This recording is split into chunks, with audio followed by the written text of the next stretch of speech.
What is up, everybody? Dr. Vibe here, host and producer of the award-winning Dr. Vibe Show, the home of Epic Conversations, and I'm the host of Epic Conversations. And as always, blessed, highly favored, a magnet for miracles, and a solution for someone's problem. Here with my, I don't know if we call it partner in crime. I don't know if No, we don't do crime. we don't do crime. All right, all right. My associate, my friend, my go-to, Yes. my B-boy. You know, Roger Dundas, publisher of Buy Blocks. What's going on, Roger? It's a good day. It's been a nice rainy day. Good for plants. Some people don't like it, but I love it. You love your gardening? I love my gardening. Oh, yes, we do. Absolutely.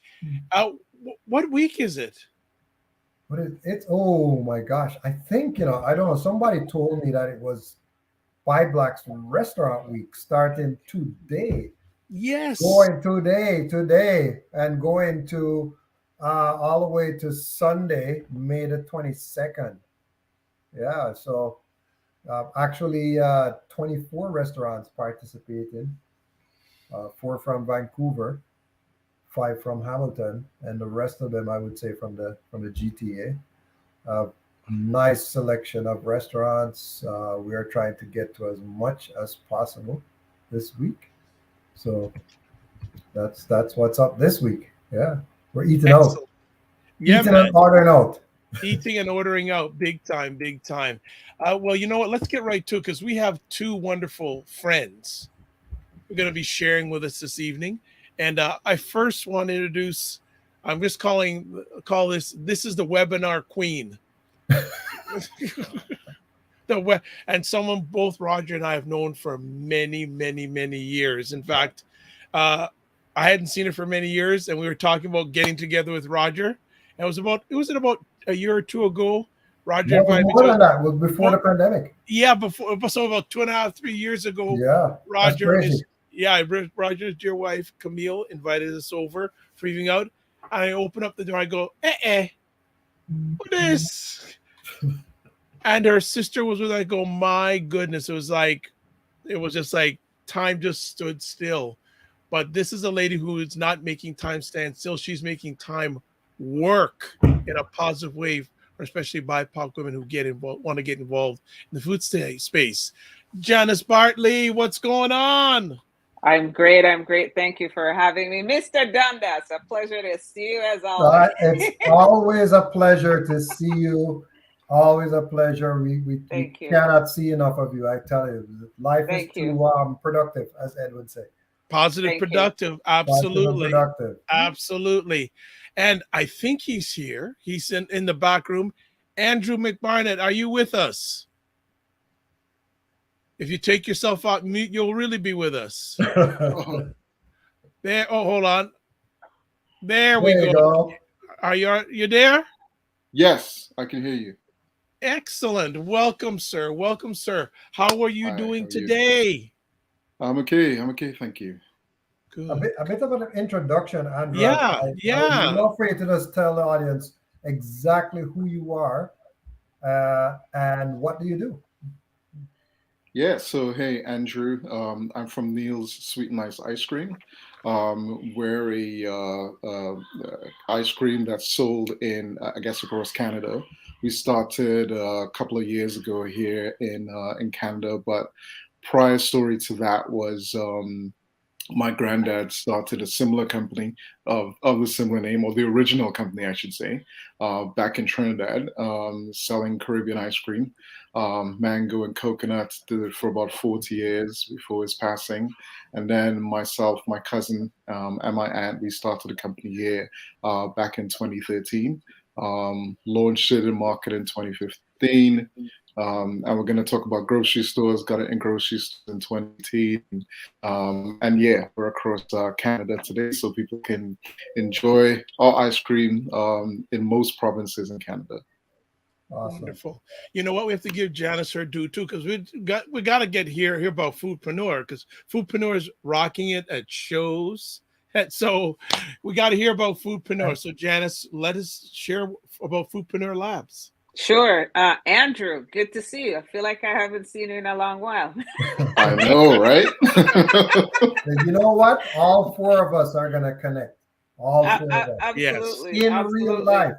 In real life. Absolutely. Yes. So Foodpreneur Lab was created in 2019, and our mandate is to create access for Black food entrepreneurs, but more specifically also BIPOC food entrepreneurs looking to launch and scale products into the food market. We're about visibility and providing access and creating and redefining the narrative of Black food entrepreneurs and showing the industry our potential, our craft, and our innovative style that we can provide an experience to those seeking alternatives in the food sector.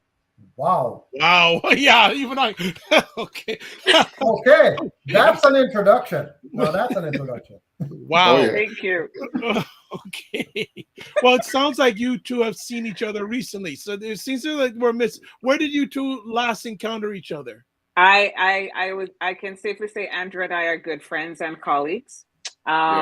We are very of similar mindsets, and I met Andrew pre-COVID. Was it 2019 when we sat in Panera Restaurant? 2018. Yeah, 2018 I think, actually. yeah, 2018. In Yeah. 2018, Andrew, I think he saw what I was doing with Foodpreneur Lab. Yeah, it was food. Yeah. And he reached out to me and we met for lunch, and the rest, as they say, is history. He had a vision and we shared some ideas and we said, hey, you know, let's, as Jamaicans say, let me try a thing. And and but on a more serious note, he's been a great ally and an advocate in the food space. So it's been an honor just, working with him and getting to know him and his business model. So I have nothing but admiration for him. And for the product, I gotta say. Oh, listen, I should have shares in that because I've been touting that ice cream like I have ownership in it. Okay. I have to temper myself. I gotta say, because if I go for that guava thing, I'll just eat the whole thing. Listen, man, I hear you. That's why we made it in 500 mil. I know. Advertisers. Consulted me. You see, he consulted me. Yeah. My opinion needed. Yeah, I've been flagging that food product outside of our own community like there's no tomorrow, because some people don't even know what guava is. It's like, oh, mango. I said, yeah, it comes in ice cream. You got to try it. And the response has been absolutely positive. And the can't get enough of it. And the rum and raisin. Oh yeah, and the rum and raisin. That's our favorite. So let's talk about this business. Well, one of the things I'm always curious about is what are some of the main challenges that you're seeing, Janice, affecting Black foodpreneurs? Let's start with that question. One of the common ones are finance, whichever way you want to put it.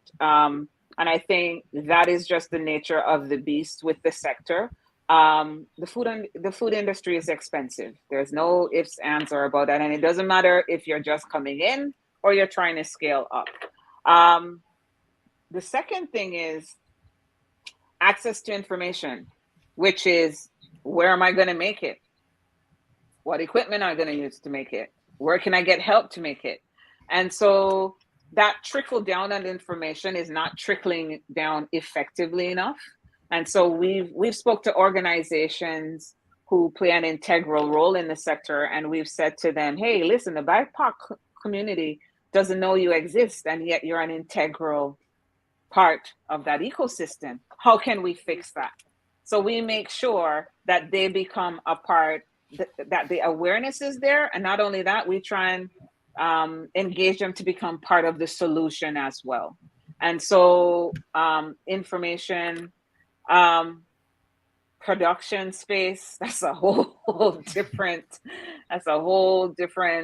kettle of fish as well. I would have to say, and perhaps Andrew may agree or disagree with me, I think at every point in that journey, there are issues. And there are issues that have been around for over 2-3 decades. So this is not something that's just come up on the scene because Black entrepreneurs are trying to get into the food space. We have a substantial problem within the food ecosystem, and it has to be reworked and redefined and remodeled as well. So it's very antiquated, and where we find ourselves is that we're in a new way of, we have a new way of delivery mechanisms, a new way of production, a new way of delivery, but we're using an antiquated system to try and fix a modern problem. Wow. So Wow. 100% agree, Janice. What do you say? So, I'm thinking about the Black Foodpreneurs again. I'm thinking, so from your experience on working with the various participants in your program so far, what food products are doing the best? Like, so if I had to categorize it, I would say health and wellness. That's one. Everybody's looking at foods that we refer to as functional foods. So they're healthy and they serve a purpose. We still see the decadence of food that people want as well.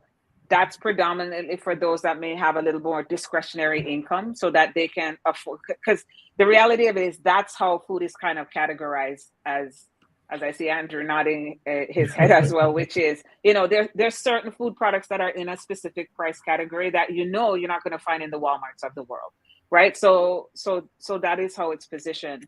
But I would say the increase, food innovation and food product development on a whole is going to increase. Where are we seeing the trend that's going to increase is definitely health and wellness. So functional foods, innovative foods, we see a lot of plant-based stuff happening. Pay attention to that because that is expected to grow in the billions by 2032 or something ridiculous like that, and it's significant.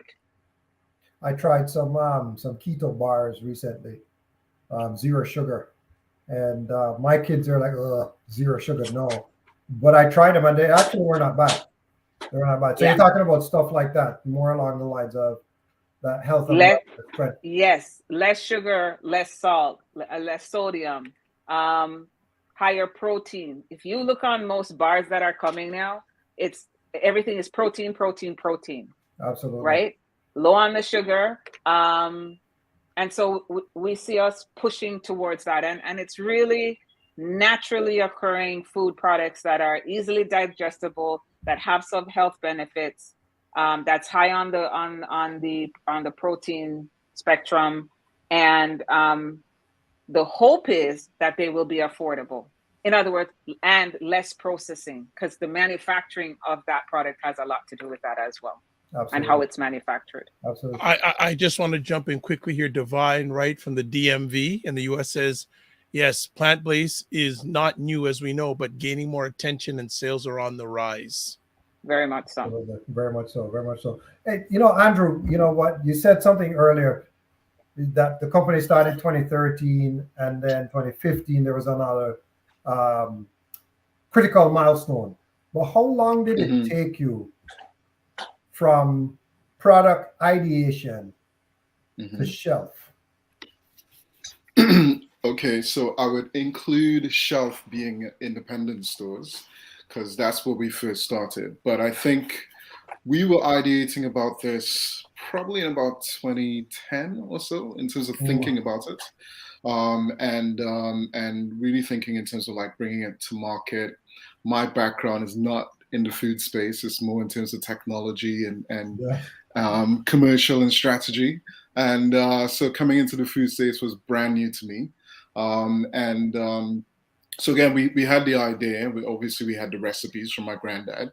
And taking that to then convert it into something that would be mass manufactured takes a little bit of time. And then, like Janice was mentioning, access to the information was not there. Using my business background, I went out there and did research and that sort of thing, and found different people who would help us, including a food scientist company that would take our ice cream and then convert it into something that was still natural, because our focus was keeping it as real as possible, but having it all natural, because as Janice mentioned, the trend at the time and now is natural products. You look at our ingredient list, something that you can actually read and that sort of thing. So it's pretty important in terms of making sure that we have all of that going. And so it took us a little bit of time to actually get there. Maybe about 2 years or so in terms of research and development.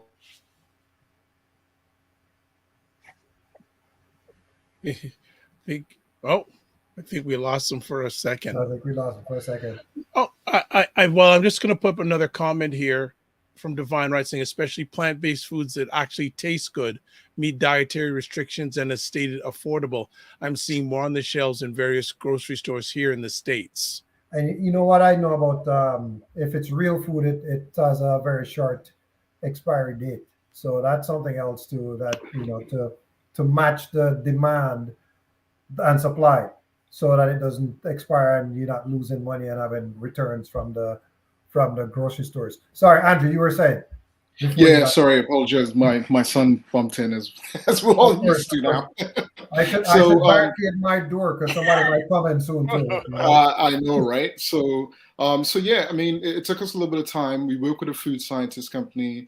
Then I found out about another person called Dr. Goff, who's a ice cream well known around the world in terms of ice cream research and creating ice cream. And he was at the University of Guelph, so we reached out to him. He got involved and helped us. So yeah, it took a little bit of time in terms of doing that sort of thing.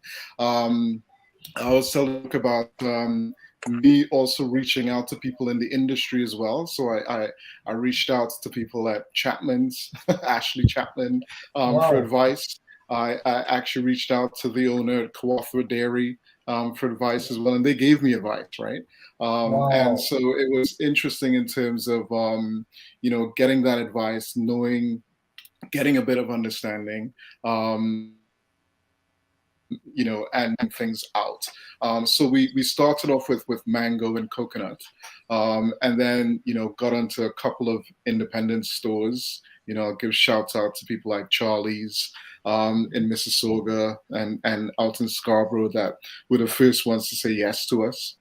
And put us on the shelves and encouraging us and that sort of thing. So it took about 2 years to actually do that. And like Janice mentioned, co-packing, because we didn't have our own manufacturing facility. We had to find someone to manufacture for us, and that would manufacture a low level amount, because we weren't manufacturing for big grocery chains. So we were able to manufacture. So we were able to manufacture maybe about 100 cases of each. We got someone who was willing and confident in us to do that sort of thing and give us a chance. After getting lots of no's from a lot of other people, they gave us a chance, and then we got in. We started off with them. They're not in business today, but they gave us our first few runs, as they would call it, in terms of production runs. And so we were able to get on the shelves. So it literally, that's why I mentioned 2015. It took us from, probably 2013, 2012, 2013 to really ideate, get people together, do stuff. I remember our first packaging, we actually got a bunch of family members together, bought some white packaging and pasted the stuff on the outside and then got it manufactured. So yeah, it takes a lot of blood, sweat, and tears. And then we also had to self-fund as well. Luckily we were able to do that in terms of an internal family round to fund it. But that's so it took a little bit of time. So it's not an easy journey. I mean, it's a little bit easier now. I wish Janice was around when I was trying to do this. I knew nothing about it, right? I knew you were going to say that. I want to jump in here, and I think this is good for both of you. So, Andrew, you said you launched with 2 products first. Why did you decide to launch with those 2 flavors? And also for Janice, for our viewers out there, what items, what decision-making process saying what items should I take to get to the market? So Andrew, you've done it. Janice, about it. I'd like to get both of yours input on that. Yeah, maybe I can start first because what's critical is market research, and that's what I did. As I mentioned, it's not my first rodeo in business. I've done other things before, but it allowed me to then, not put a full business plan together, which I did, but doing the market research. And when I was looking at the market research, I looked at the fact that at the time, ice cream sales were actually going down. Sales in yogurt was actually going up. So the healthy stuff was actually going up. So we made a conscious decision to be all natural so that we can fit into that healthy category, even though we were still decadent. And then we also decided in terms of, package sizing. We looked at where the sector was growing in the premium sector. So we decided to fit ourselves in that sector, which is why, people ask us, why is your packaging so small? But it's because we're in the premium sector of the market. And then we decided to go with 2 flavors that were at least well known in terms of mango, coconut, so that as we get into the market in terms of our community, but also outside of our community, people would actually try it because of, okay, I've heard of mango, okay, I've heard of coconut. So that's how we ended up in terms of those 2 products. But then when we went into demos, we got a lot of Jamaicans asking us where our rum and raisin was. So it is my favorite. I am biased. Yes, it's my favorite flavor. Yes, and that's the one I buy all the time. When I'm entertaining, I buy the rum and raisin. So. Can I get Janice's take on that Yes. too, especially for the newer entrepreneurs who want to get in this food space? What decision making is needed to say this is the product I should be bringing to market? So Andrew just gave a great example, and one of these things he noted, which I don't know if you're paying attention, is what is the why? What is the need, and is there a gap that you're filling? And he clearly identified he wanted a natural, no preservative ice cream. That's the why. And then he went and he was, like he says, do your market research. He looked at, what's the sizing? So what would make them stand out? And then after he did that, he looked at, what's the closest competition? Who's your competition, right? And that will kind of give you an idea of what's your price range and where you're going to fit within that range. So you have your $1.99, Chapman's bucket, and then you have the Decament premium brand, which is the exact term he used, your premium brand or product. So we now know where he is, and that is where they've decided to place themselves in within that product line system. The other thing he mentioned, which is important, was in terms of what makes you different is, and it goes to your question, Dr. Vibe, is what makes you decide which product to launch? He used familiarity. So he used the mango, something people are familiar with, as opposed to using something that's so innovative that people can't even wrap their minds around in how to use it. And so that makes the product relatable. And in making it relatable, it makes a willingness to try something different. Because we know what mango tastes like, but do we know what it's like when it's in ice cream? Because people like ice cream. And so when you merge those two, you have this product now that you can bring to market. And usually when you have two flavors in Andrew's case, is that you have more revenue. You don't just have one product where at least you run out, you have another alternative going. So they're playing. Also, interestingly enough, it creates the conversation, like he said, where's the rum and raisin? And that's what happens, right? And so one of the beautiful things about tastings when you go out, people think as the agro-food producer, you're just there to say, oh, here's sample, or I should say samplings. Oh, sample this. Actually, no.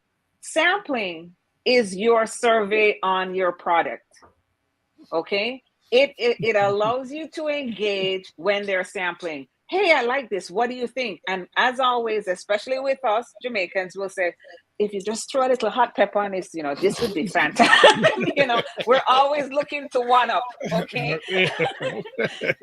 But jokingly aside, that is the engagement, right? And that is where ideas are created.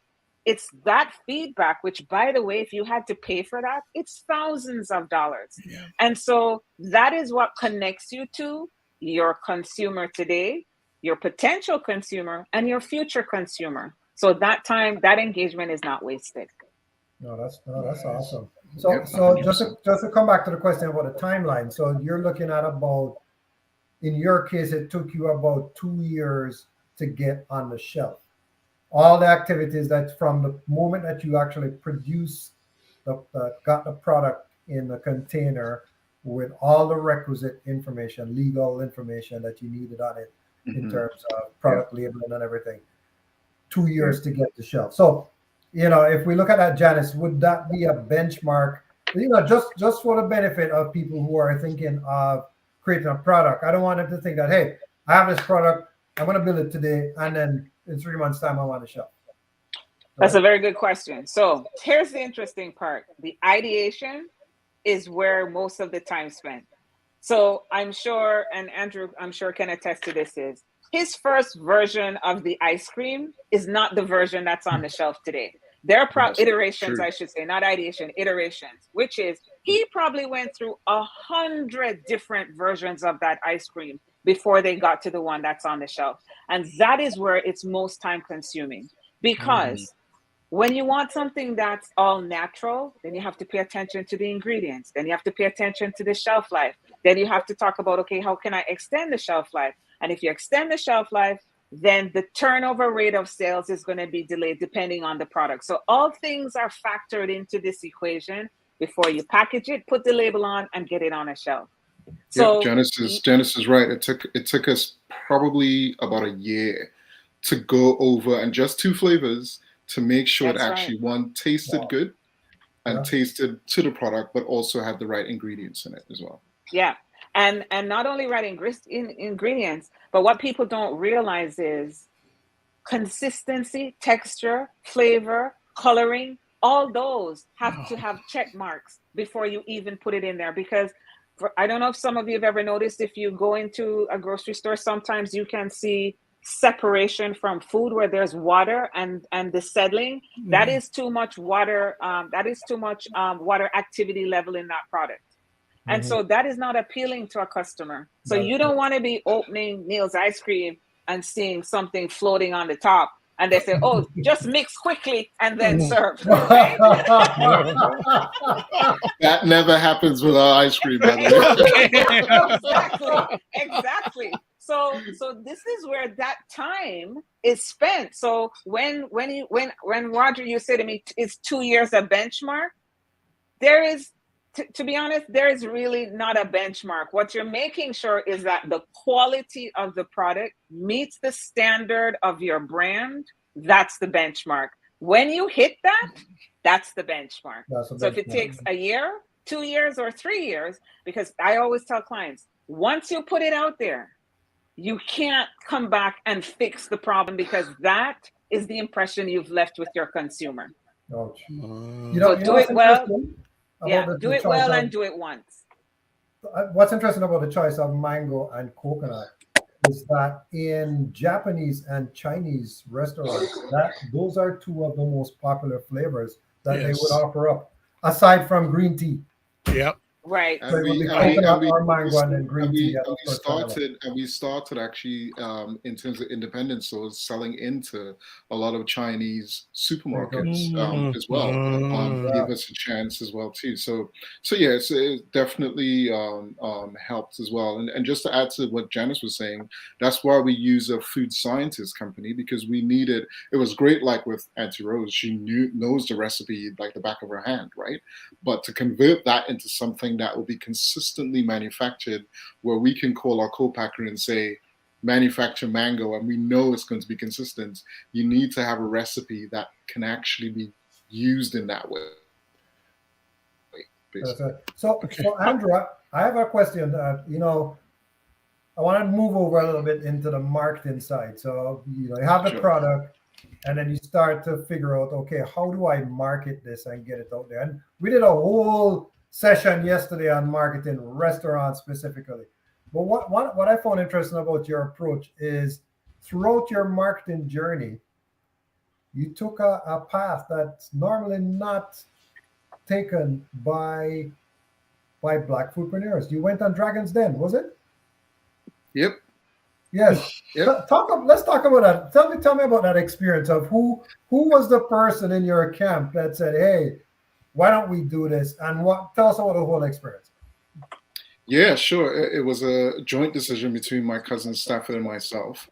And at the time we were still in independent stores. We thought we had a great product. We thought also that we have a great family story behind the product as well, would resonate with people.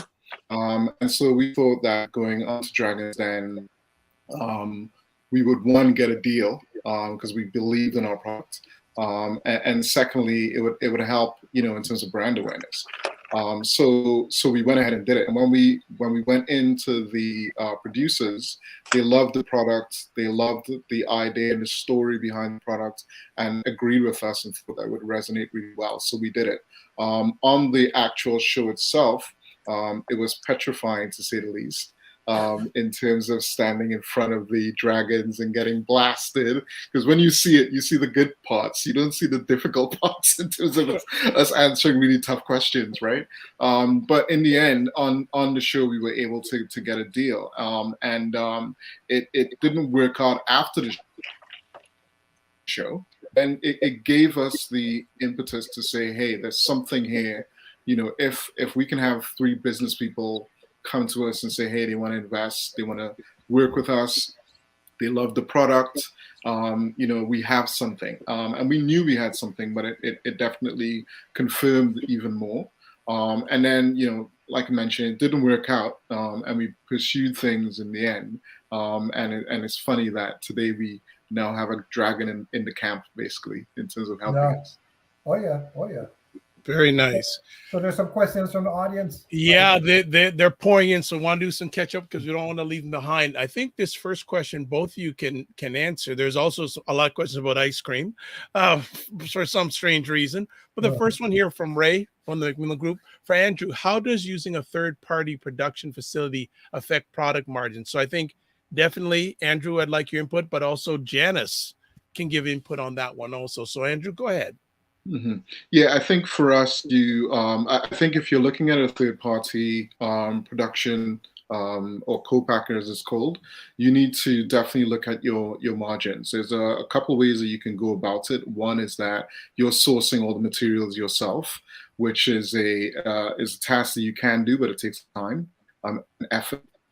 Or you can find a really good co-packer that understands your product, fits in terms of your ecosystem, and then they can source the product for you or source the raw materials for you in terms of being guided by you. So it's difficult in terms of obviously coming out the gate and setting up your own manufacturing plant. Some people do it, are able to do it. It's very costly. So, but you've got to, me, I've learned a lot in terms of pricing badly sometimes in terms of internally, figuring that out, because you've got to look at things like co-packing, you've got to look at things like wastage, you've got to look at things like, what you just spoke about there, Roger, in terms of marketing, because when you get onto the shelves, that's just the first part. The hard part begins in terms of marketing it, and marketing it with the grocery stores, because they demand their pound of flesh. In terms of how you market things, and the cost of marketing. So when you're building your pricing strategy, again, depending on your cost, then you're putting in your different levels of margins. And you want to always make sure and protect your base margin, but you're adding on top of that to make sure that you can actually sell into the stores. And of course, if you're using a distribution company, then you got to think about that too. Janice, anything you want to add on to that? Yeah, so to Andrew's point, finding a co-packer is like finding a life partner. Be very careful.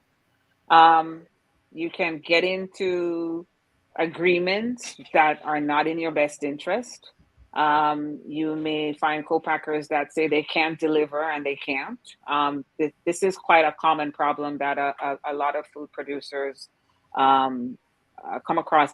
The other thing I want to mention as well is if you're looking at a third party facility, That could also be production. That doesn't necessarily, it's just limited to a co-packer as well. So a third party could also be a commercial kitchen.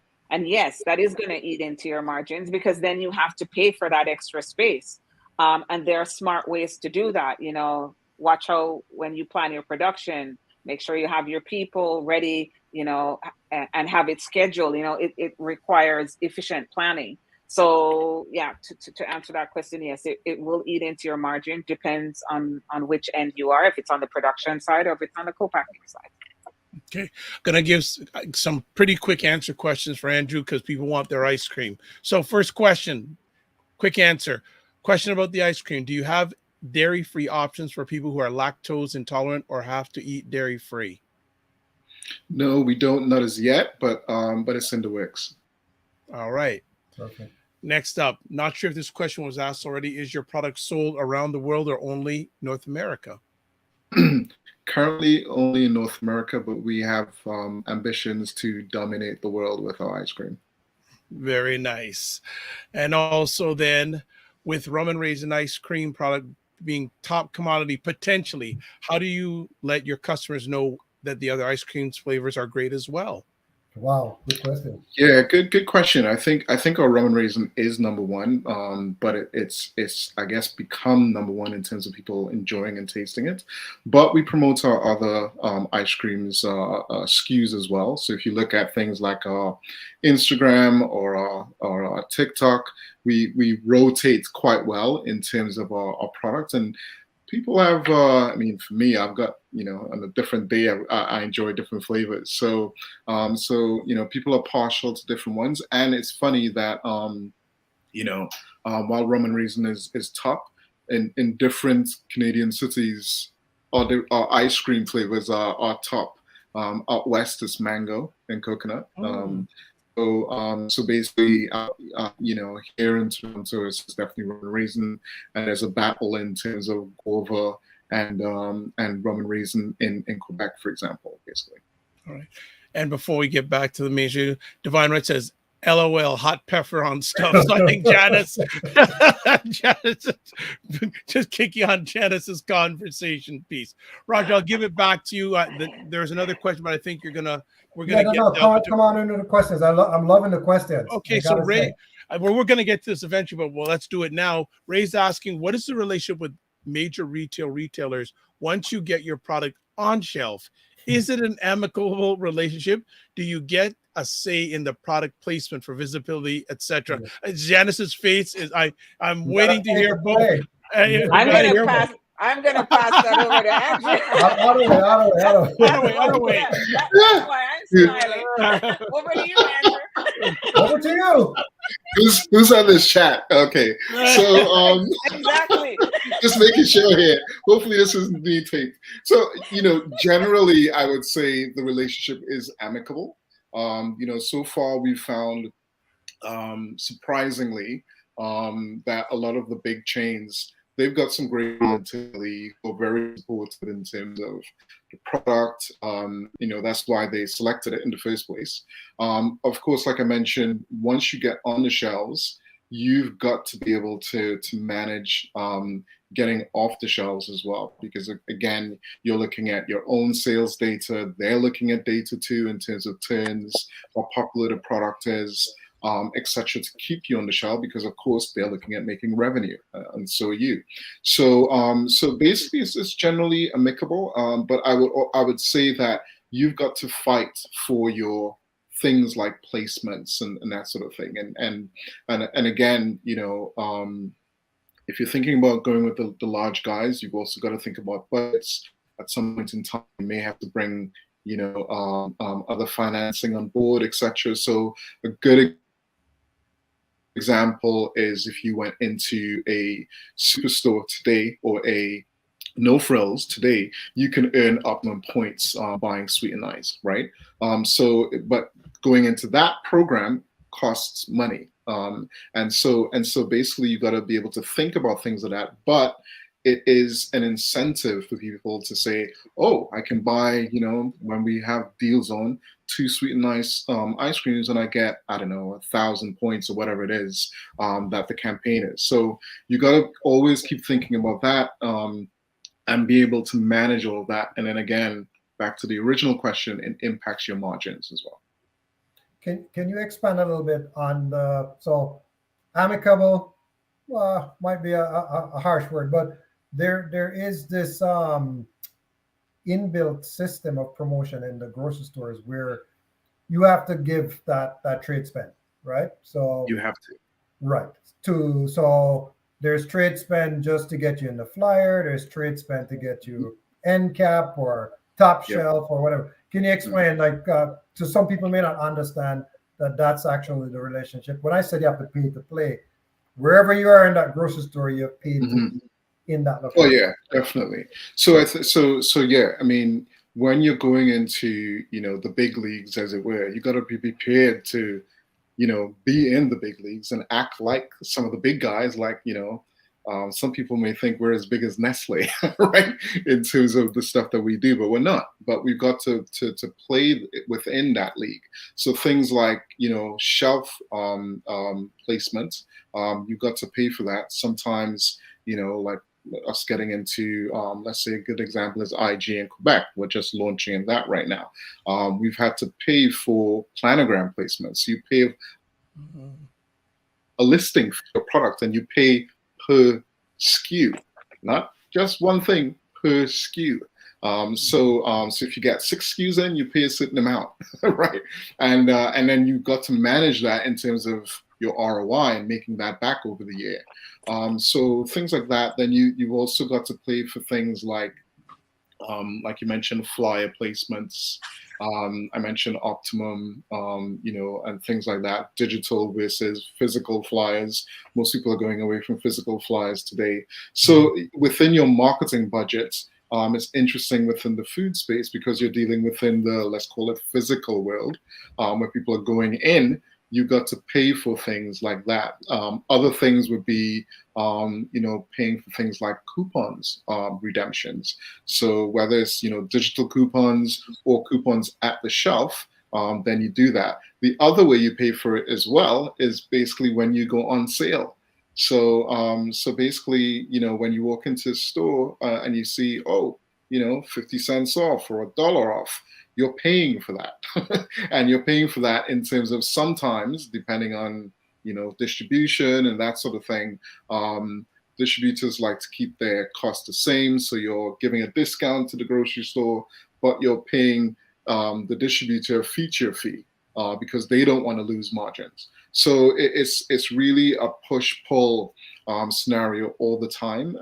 And you've got to be wise in terms of how often you're on sale. Or not, or seasonality. Like with us, we would go on sale mainly in the summertime. Other times in the year, we'd probably be on sale once or twice a year, or blend it in terms of different types of approaches. So it's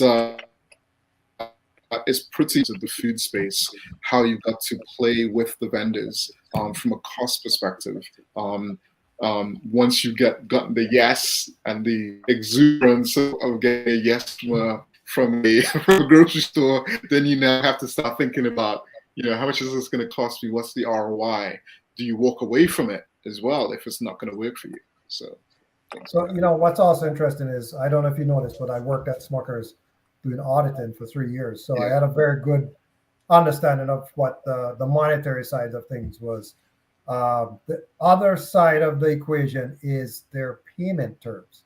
So I know that people like Walmart have very long payment terms, let's put it that way. So on top of them taking back that trade spend dollar, meaning that Andrew wants $2.50 and they're saying, okay, well, we're gonna cut 50 cents off and then take you 120 days to pay you. Yes, you gotta bear all of that in mind. So I mean, it's gotten a little bit better, I would probably say, in terms of the turnaround times, in terms of payments. But then you also have to take that into account as well. I mean, when we start off, I won't call name, but basically you had to incorporate a discount on payment, so that you could get paid faster. So 2% would give you, your money in 30 days, or 45 days. 5% would give you your money in 25 days. So you gotta also balance that as well, right? So things like that you've got to take into account. So when it comes to, again, your pricing strategy, it's really critical to understand what your cost of good is, and then you're adding all your other elements on top of that to make sure that margin, your base margin, is always there and doesn't get eaten into, because that's the margin you're going to use to grow your company. Janice, anything you want to add? I think, to Andrew's point, it has become a lot better within the industry. The fact that they've implemented a grocery code of conduct, I think, says a lot. I won't delve too much into that. But if somebody likes to have some light reading, there is a report, and I think the heading says it all, and it's called Rigged: Supermarket Shelves for Sale, which was conducted in 2016. And I think if you read that, it really will give you some insight in terms of how things used to be operated, exactly from Andrew's point, from a dollar and cents value, and how difficult it was for a producer to play in that space, and how it's now changed for the better, because now regulations have been put in, and so to make sure there's a balance of power. So the supermarket game is a very tenuous one at best, right? And that is just them competing with each other. Step outside of that, then as a producer, how do you navigate that? Because it's not that simple. And to Andrew's point, a lot of food entrepreneurs get in this game and they hear about listing fees, $25,000 a SKU, huh? Like, you mean they don't just clear the shelf and put you on there? No. What's a planogram? How does that work? And so these are the surprises, and I should say the financial surprises, that will stop you dead in your tracks from getting to the next level. Wow. Question. There is a question here for you, Janice. Well, I guess two. First of all, is your organization not-for-profit or for-profit? We're a non-for-profit. Next question.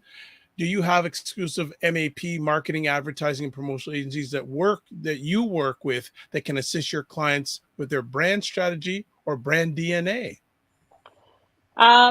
Yes, we can do that. And one of the things that we talk about is we meet the clients where they are at.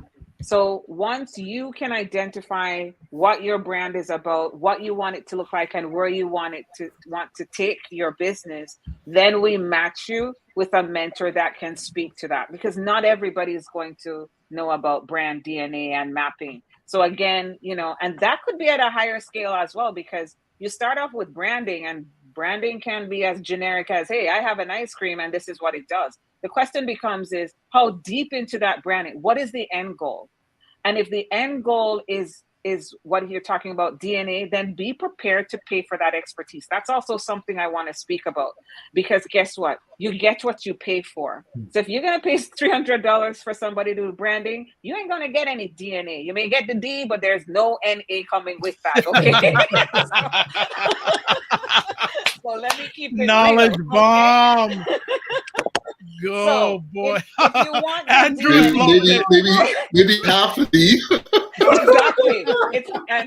The lowercase d, not even the capital, okay? It's going to be the lowercase d. So if you want that specialized expertise, then be prepared to make the investment, because I keep saying to people, you're not investing in the product, you're investing in yourself. You are the product. You are the brand, even though you may put a name on it.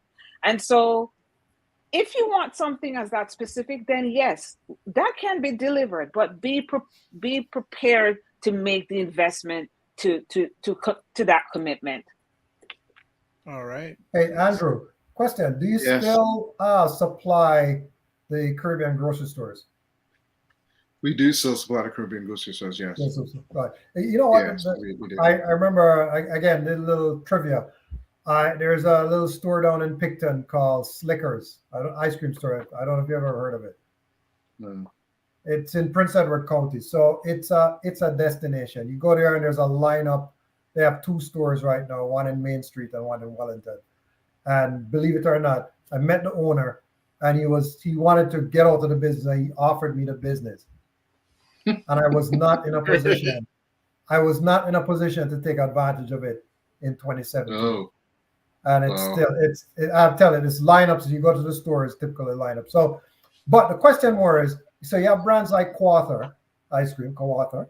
Did I pronounce it right? Right. Yeah. So Quathar, they dominate, I find, in the cottage area more than in what I would consider more built up areas.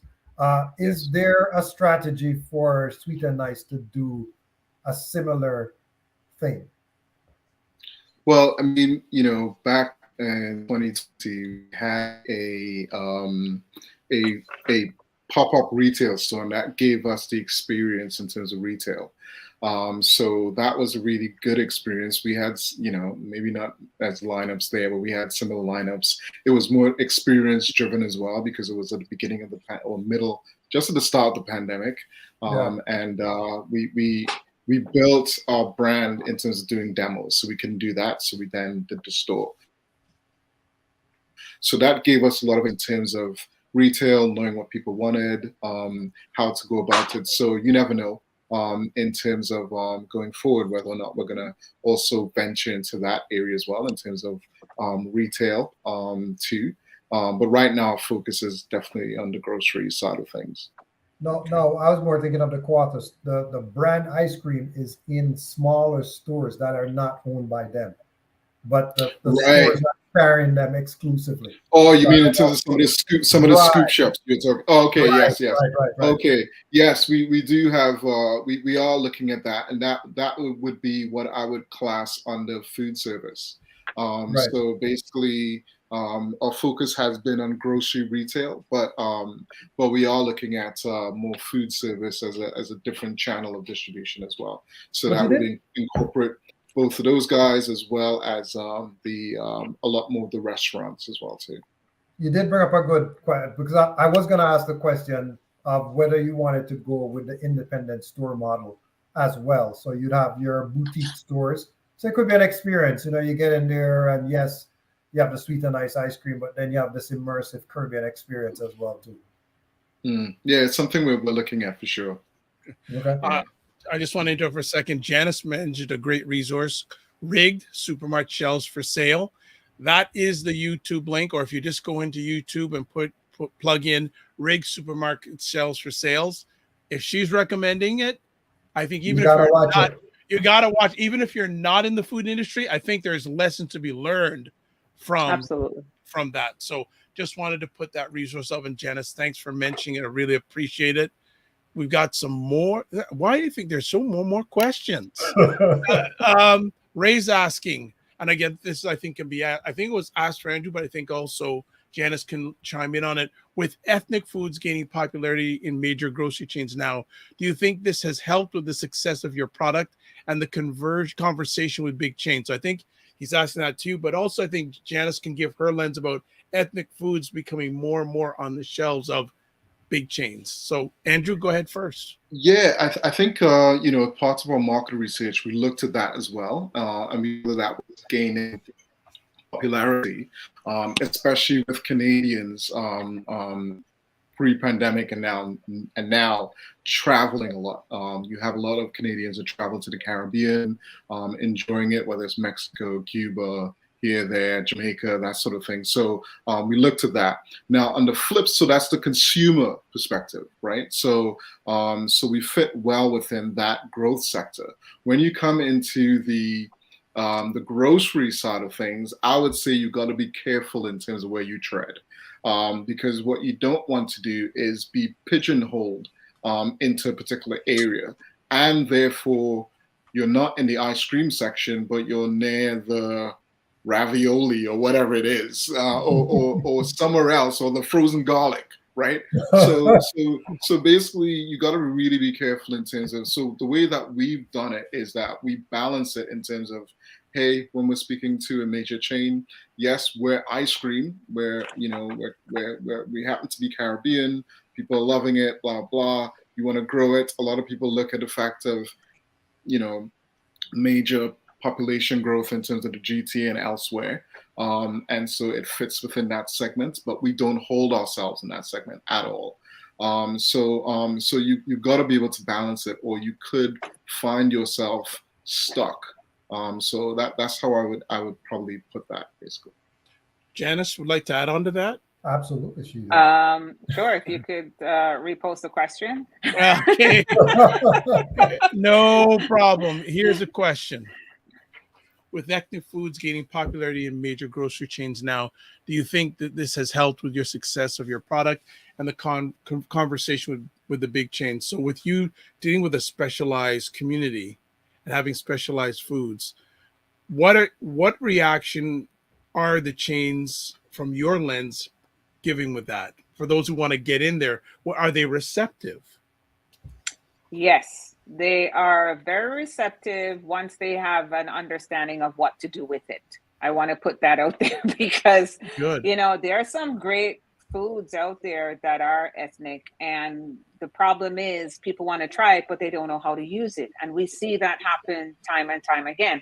And this is why Instagram is such a great platform, because what does Instagram usually promote? Food. That Instagram is the place for food. If you're launching something new, if you're trying something new, if you're demoing something new, if you're cooking something new, because people want to be more informed.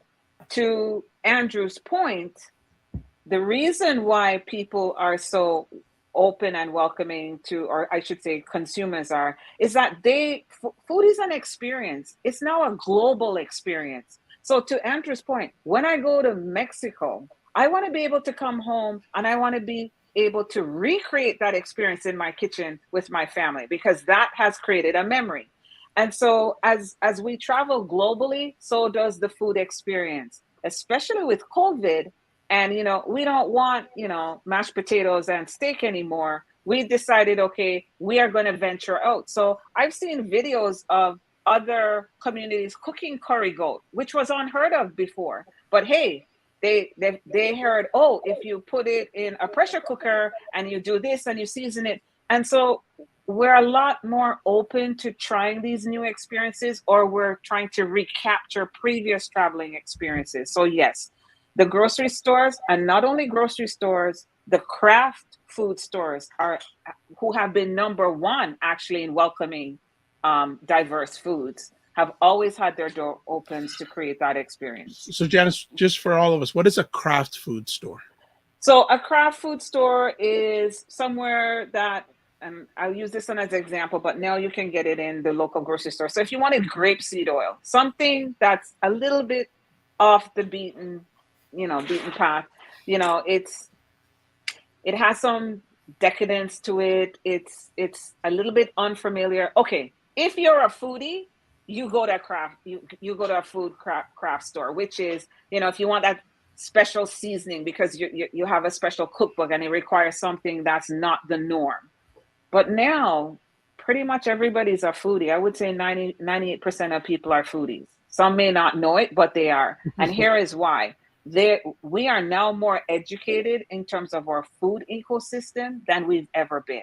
We want to know where it's grown, how it's grown, who's growing it, where they're growing it. Is part of the money going back to our cause? Is it an SDG, Sustainable Development Group, one of the 17? So there are times, and I keep talking about this, we want food accountability. Whether it's us or whether it's the millennials behind us, there is food accountability. There is now food ecosystems. There is now food upcycling, where we are now pushing towards a zero waste food environment, which is amazing. But it will require a change in behavior.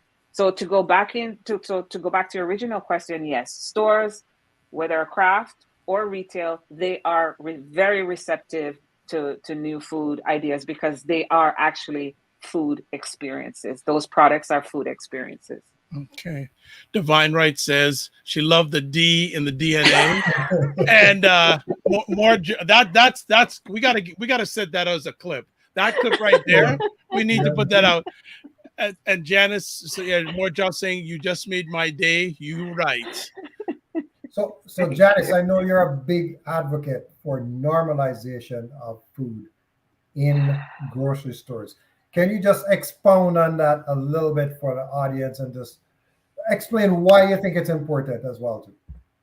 Okay, so when you go into a grocery store, traditionally what's been happening, and we've been conditioned to behave this way. I want to preface this statement before I say what I say, which is if I want coconut milk, I go into the ethnic aisle. If I want hot pepper sauce, I go into the ethnic aisle. But if I want pasta, I go into the pasta aisle. So there's a problem there. What makes what defines an ethnic food?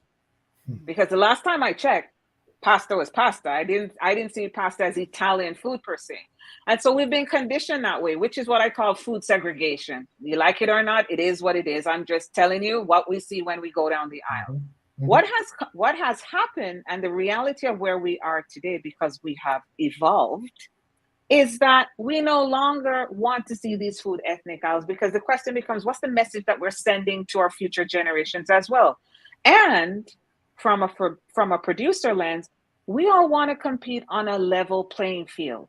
I've never heard somebody say, to Andrew's point, well, I want to be in the freezer where the garlic is separated from the ice cream, even though I'm an ice cream. No, what we want is, we want balance and we want fair competition. So if I want a sauce, send me down the sauce aisle. Let me look at what's available. Let me get ideas. Let me innovate, not you dictate to me if I'm going to go down aisle 11 for all the Caribbean spices, and then I'm going to circle back up to the Mexican aisle, or, I'm going to go aisle 2 aisles over if I want different beans, or if I'm going to go into and that's another thing too. The health section has to be normalized. We're all looking for healthy food. So I think we have to look at, and I think this is what's going to happen. You're going to see an overflow of, the health sections, like, in Loblaws. You're going to see those overtaking more, because guess what? Where are all these plant-based products going? In an aisle near you. That's where it's going. Okay. So you're going to see a shift, and that is the truth. And we've spoken about this before. So 2 points I want to make. The first point is that a lot of people, I've heard people say this in the store. Think about this. They see the international aisle, ethnic aisle, whatever you want to call it, and they're like, oh, it's spicy food down there. So that's the first one. It's spicy food. So they just don't even go there. So that's a elimination of an audience. But the second point, what I've seen in President's Choice stores is that they actually have the blue label. So they'll put the two products side by side, but the blue label is the healthy one, and the other color, whatever it is not unhealthy, but not healthy, not as healthy. Let's put it that way. Right. So they can do it. There are ways to do it without the food segregation. And I was pleased to see, Janice, that I was coming on the pop aisle, and I actually saw a Grace product alongside regular. Well, you see, yes. Even I'm using the word regular, yes. The North American brands, I should say. And that normalized. was a pleasant sight. Yes, it's the normalization of a food product, which, and rightly so, it should be. Yeah. And so I think as we see more products coming out, you're going to see that, now we see a line of different pestos, right? We don't see that in the ethnic aisle or the international aisle. And we see that right beside the spices out of India. So you see the shift happening, and I'm glad it's happening, because it eliminates an experience if you don't know how to use something. That's how I look at it. Absolutely. All right. Point here, Ray. Should be a great point, Janice. That way our route through the grocery store isn't predetermined and now becomes more random, and we are exposed to different types of foods Absolutely and right. products. Hashtag abolish food segregation. Maybe that's a new hashtag for you, Janice. Yes, Mhm. Yeah, yes, right. Abolish food I love it. yes. I You love know? it, Ray. Um, Divine Right, I have to chime off. This is a fantastic show. Looking forward to that diet-free ice cream in the future. Very. Remember, we'll be taste testers. So you have two people in the DMV in the States who want to be taste testers. That's great. Andrew, I have tried your guava ice cream and seen you on Dragon's Den TV appearance. Your product is incredible. Andrew, will more emphasis on marketing be part of the business plan coming soon? Yep, definitely. I mean, we try to keep up to speed in terms of again, Instagram, TikTok, that sort of thing. It's back and people are getting out. Then we're going to be focused a lot more on that this summer as well, in terms of creating that brand awareness. But we've done a lot in terms of I think back to Janice's DNA comment on branding. It takes a lot to create brand awareness. I mean, we've spent quite a lot of money, which is why we have investors on board, because we needed to. We rebranded our packaging. We spent a lot in terms of PR. And getting out there and doing different things. So yeah, definitely marketing is always a core part of what we do, and we definitely want to do more. Here's another one for both of you. Probably you can answer, chime in. What is the process like to bring a food product into Canada and on shelves from another country? For example, the Caribbean or African continent. Yeah, I think for me, just being in the ice cream space, obviously you're crossing borders and that sort of thing. So the thing that you have to look at is are the import duties, right? And if there are any legal requirements, like for example, we love our ice cream to be down in the US. We can't ship our ice cream to the US because of the US dairy farmers, right? And rightly so. We wouldn't want another company coming into Canada, because our strong belief is we're supporting Canadian dairy farmers. That's why we have their logo on our product. So I think the challenge is always going to have to be, you got to look at what the federal requirements are in terms of here getting it in, and what the cost implications are as well in terms of the import cost implications. So I'll hand over to Janice. So with regard to that, Andrew made a very valid point, which the federal regulation. So the Canadian Food Inspection Agency is the agency that monitors and decides what things you can import to Canada or you can't. So I'll give you an example. There is a product called allulose that is available in the US that works very similar to glucose, which is a sugar substitute, but it's not authorized for use in Canada. And actually, it may be authorized in the last 2 months, but a year ago it wasn't. And so it had all the qualities of sugar, except it was lighter, lower calories, similar to glucose, extremely effective, but was not approved by Canadian Food Inspection Agency. And so an application had to be put in to get that authorized. So these are the things that you have to look at. It's not just about, hey, I want to import this product. You have to make sure, A, it's recognized, and B, if it's not, then what are the requirements, and do the paperwork accordingly. And to Andrew's point, the import fees, because there is duty that you're going to have to pay on that. There's a price to play with products that you bring in. Absolutely. Or import, I should say. Sure. Well, I think, family, we are right done. You guys have been dropping knowledge bombs for the last little bit. I just want to say, well, both Roger and myself want to say, wow, actually, there's one more question. More jobs in the house. What's next for your brands, Andrew and Janice? Also room for collaboration between the both of you. Andrew, over to you. That last bit is pretty interesting. So yeah, I would say that I would say that our brand, there's a couple of things that we've been working on. People mentioned vegan, plant-based, so we're definitely in the middle of research and development around that. We're looking at, and we have already brought up things like, some of you may have seen stuff on our website like baked goods. So we're expanding our dessert line, and definitely looking to grow a lot more across Canada. That's the main thing. And we are looking south of the border as well, and doing our research on that, because of course in certain places it's summer all year round. And eventually, hopefully, we'll be back in the Caribbean. So that's what we're looking at. I'll leave the last bit for Janice to talk about. Throw the hot potato. Hey, listen.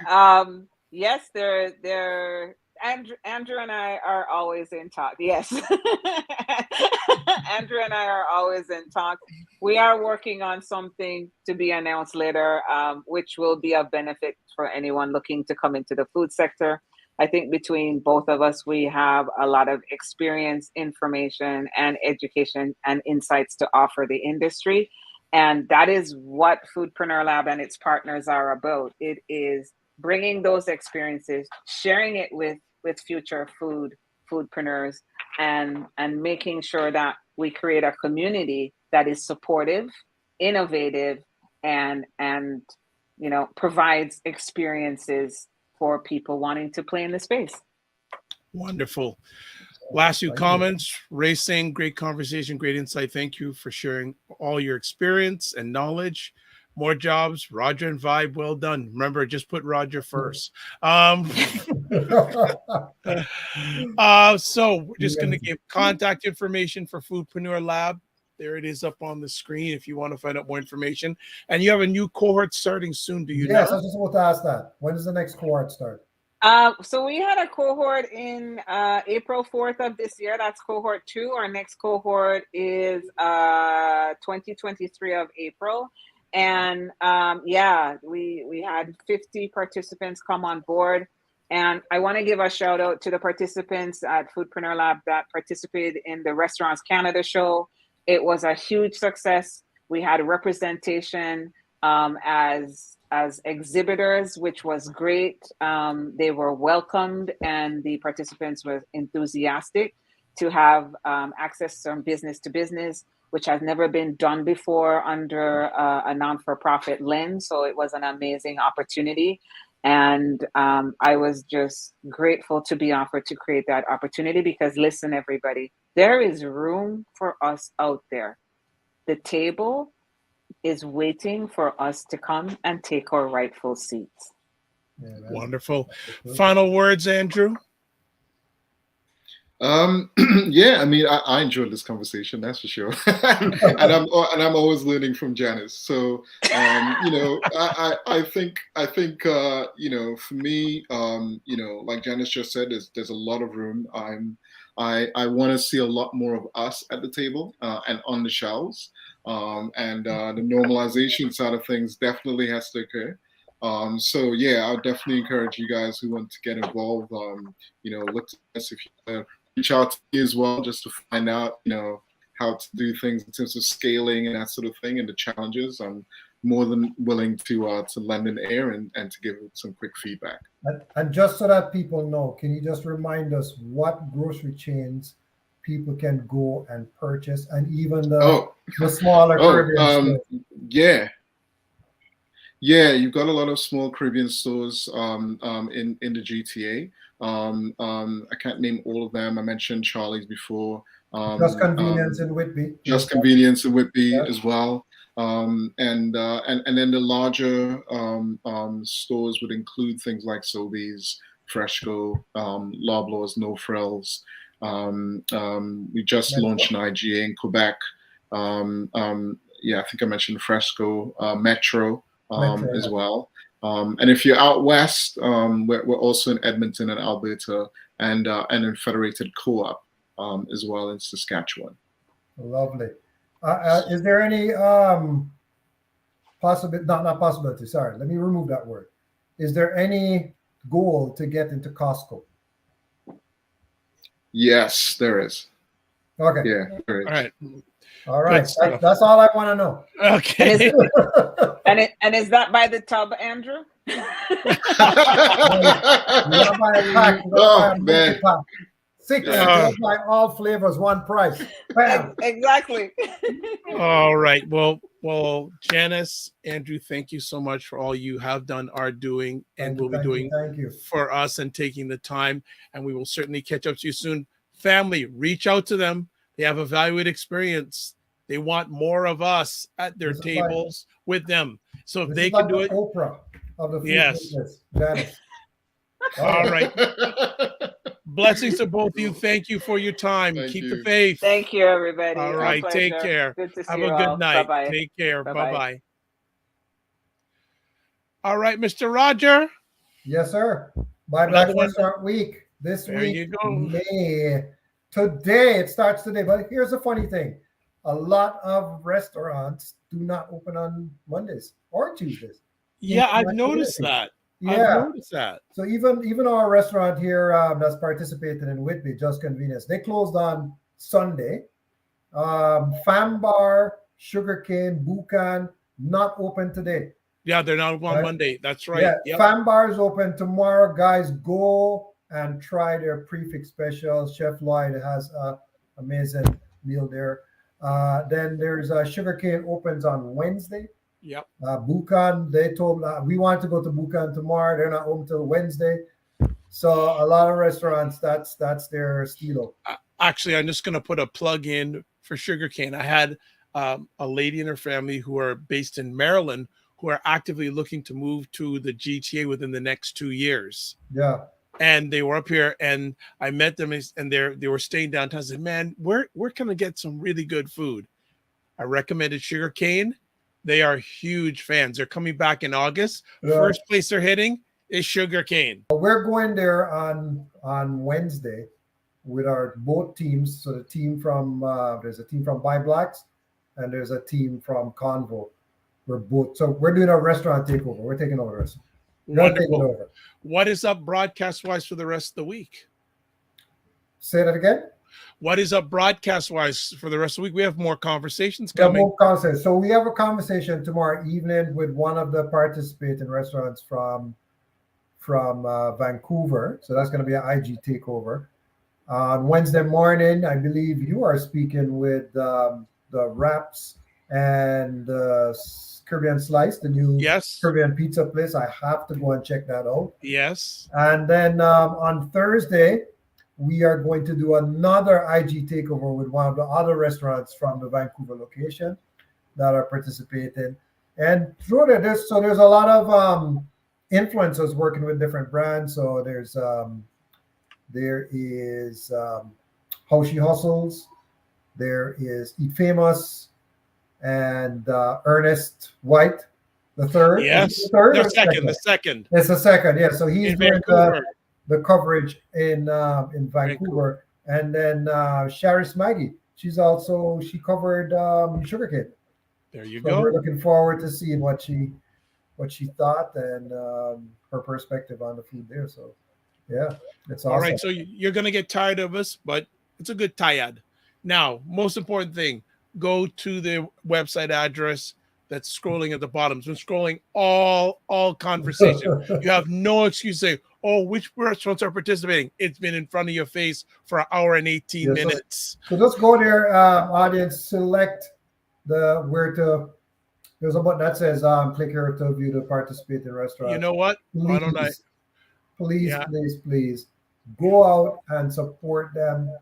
Go and take a large group of people and go and support a Black-owned restaurant. They need us. Absolutely. And just when you go to the website, this is what it's going to look like. There's the website there. So that's scroll down and then click on that first button there that says view participating restaurants. There you go. And it's been updated. I just got a message that said that some other restaurant wanted to participate. So they're coming on board kind of late, but we welcome them with open arms. So the thing is, when you click on that button, then it will take you to this page where you're going to, Yes, I It's think a full list of restaurants. and I'm gonna 2024 right now. And clear counting. that out. So you should be looking at there's the restaurants: Afrolicious, Bukan, I love Caribbean Buka. Flavor, Caribbean Jerk Drum, Caribbean Spice, You're gonna try Chickpeas that. and Veg. Chickpeas, one of my favorite vegetarian. Cuisine by Yeah. Noel. I've hired him to cater as well. His food is awesome. Ellis Ellis Kitchen, I haven't had in a while. I haven't been back to Hamilton. Ethan Ethan Chill Chill. Spot is a new restaurant. Famous Okay, jerk and barbecue. Haven't tried them yet. Barbecue Haven, I tried Mississauga, them. They're good. Just Convenience Jerk Stop, Love the jerk chicken there. Lot 25, Raps Restaurant, Raps. Scott Hill, Scott Hill steamed fish is great. Sugar cane. Sugar We're gonna cane. go back again. Jerk box. The I box. have to try jerk box. The Juice Kitchen. Interesting. Yeah. Hey, I'm headed over to Hamilton, man. Tommy's Jerk. We're headed to BC soon. Whenever I get to BC, I'm trying all 4 on the list. Here we go, Tommy's Jerk. Jerk. So, family, we've shown you what you have to do. You know what you got to do now? You got to go do it. So, again, thanks everyone for watching live on the replay. Appreciate it, not taken for granted. We'll catch you out throughout the week. And hey, if you like what you're tasting, tell them, go on their Instagram, go on their website, give them your commentary. Even better, if you do Instagram live, experience that food tasting. Like the first time I did this with Roger, I said, no one's going to be interested in watching me eat food. My goodness. I didn't realize I was enjoying food, and all the rest said, oh, that was fantastic. And I to the point where I came on another time, people said, oh, I got my food ready. So it's almost like dueling. He said, Dr. Vibe, you come on with something, I'm going to come on with something to eat. So family, take care of yourselves. Be safe. As we always say, live your life as a dream. If you can dream it, you can make it. Sometimes you have to get small to get stronger. Block assumptions, aim bigger, aim better, aim higher, aim wider. Love, faith, and respect. Remember to give yourselves grace, and don't just manage your time, manage your energy. We'll see you on the road. Take care, everyone. God bless. Thank you, everybody. Bye-bye.